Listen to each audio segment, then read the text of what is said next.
Beach. When I first moved here to San Pedro a few decades ago, I came here to live on a sailboat.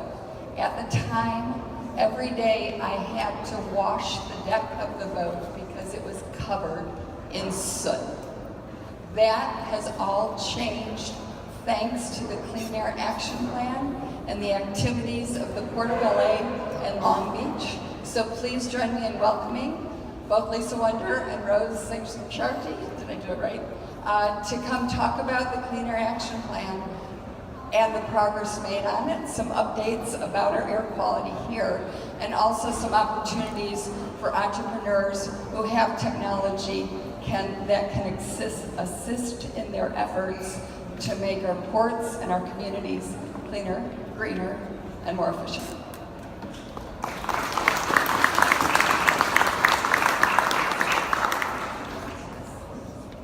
Hi everybody, my name is Lisa and I'm an environmental manager at the Port of Los Angeles.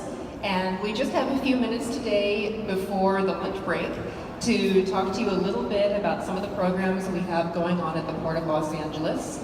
I'm going to be talking about our Clean Air Action Plan, and my colleague Rose at the Port of Long Beach is going to be talking about our Technology Advancement Program. Let's see if I can do this.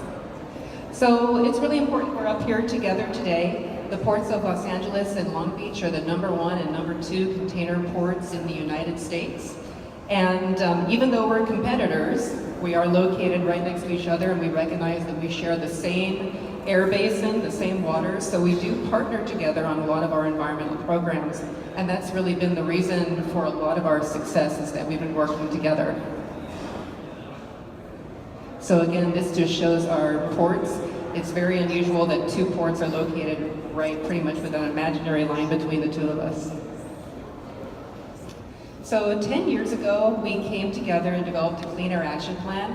That was really in response to the community seeing the ports of Los Angeles getting bigger every year. They saw more pollution, more congestion, and the community at that time really demanded that the ports of Los Angeles, when we grow in a green and environmentally friendly manner. So we had to show a way that we could move forward, increasing our operation, and at the same time showing that we could reduce pollution at the same time. So our Clean Air Action Plan focused on 5 major source categories at the ports of LA and Long Beach. There are the ships, trucks, trains, cargo handling equipment, and hovercraft.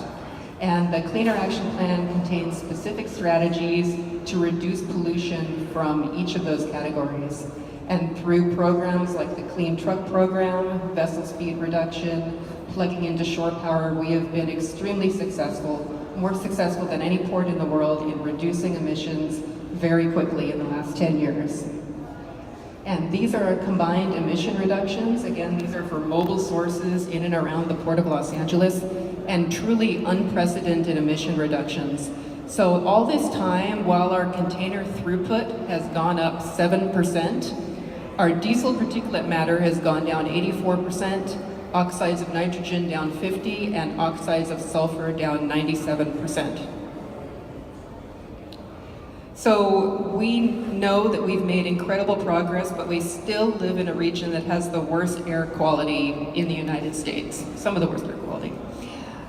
So we are moving forward. We're currently developing our 3rd iteration of the Clean Air Action Plan. It's going to be our 2017 update, and we're looking for the next steps forward to take to keep on reducing emissions at the Port of Los Angeles.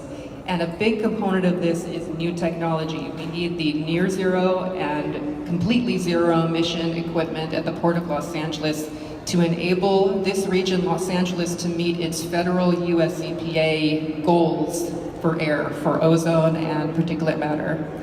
So these new strategies include clean vehicles, equipment technology and fuels, the infrastructure needed to support. For instance, if we move to electric trucks and electric equipment, we need all that electric infrastructure, which by some cases costs just as much as the equipment.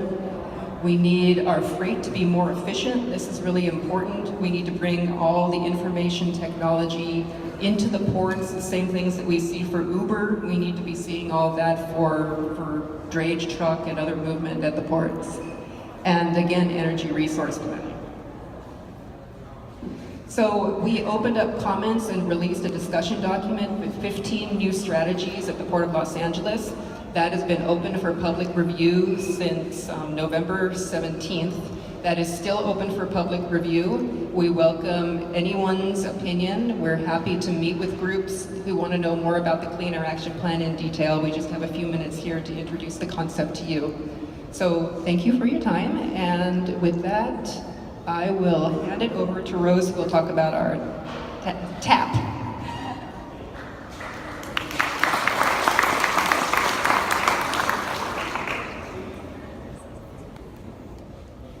Hi everyone, thanks Lisa. Again, my name is Rose Chardy, and I work at the Port of Long Beach, and as Lisa mentioned, our Clean Air Action Plan is a joint program between the two ports. Our technology program is a program under the Clean Air Action Plan, and it is also a joint effort between both ports. And we're also celebrating our 10th birthday as well. We've come a long way since 2007 when the program initially started.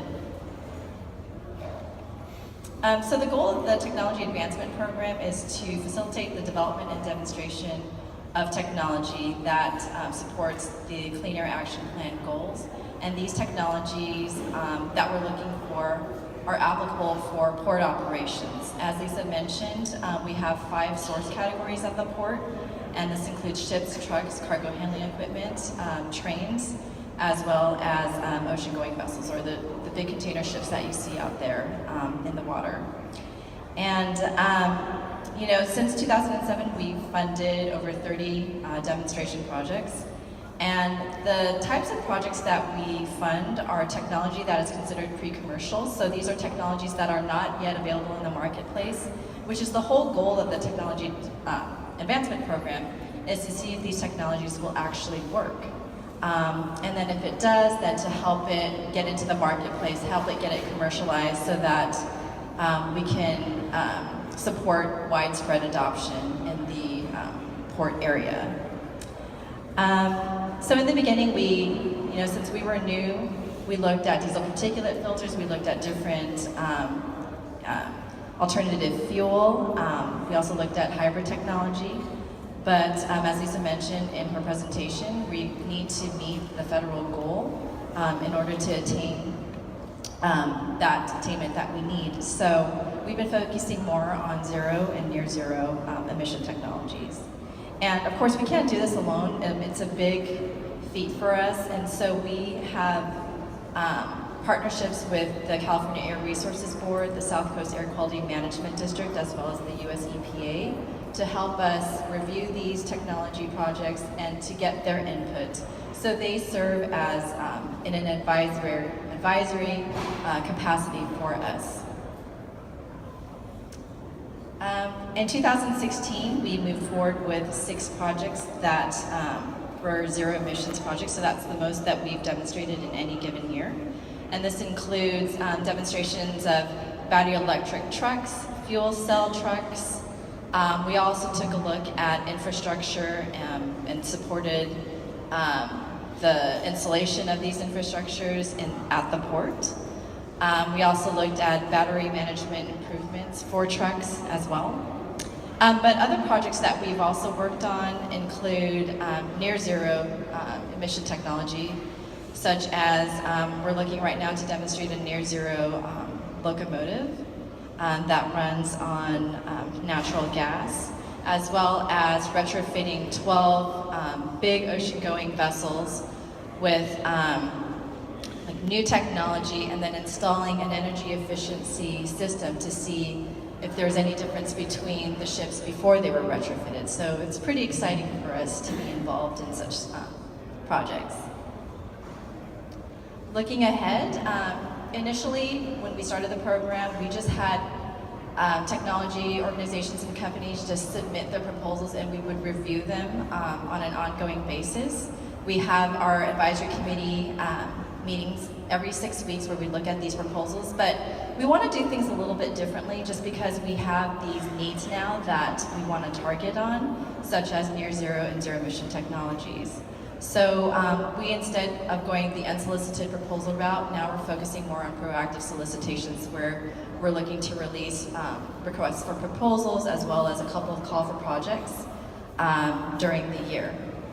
And we're also looking at funding opportunities from the federal and state side to help further along these technologies and help move these technologies forward as well. So we're always looking at grant funding opportunities, and then as well as cultivating new partnerships. But that's it. That's the end of my presentation, so I don't know if we have time for questions. If we have a couple of questions, we can take a couple right now, and then we'll turn it over for one-on-one.